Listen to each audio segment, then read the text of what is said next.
बिस्मिल्लाहिर्रहमानिर्रहीम। अजीज बच्चों, क्या फूंक मारे बगैर गुब्बारा फूल सकता है? जरा दिमाग पर जोर दीजिए और सोचिए। अगर जवाब ना आए तो फिर हम आपको बगैर फूंक मारे गुब्बारा फूला कर दिखाएंगे। बोतल में थोड़ा सिरका डाला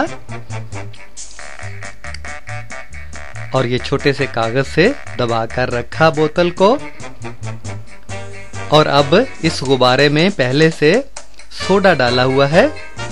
इसको बोतल पर इस तरह से लगाया।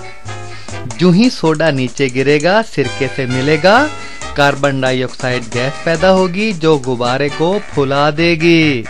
है ना मजेदार तजुर्बा?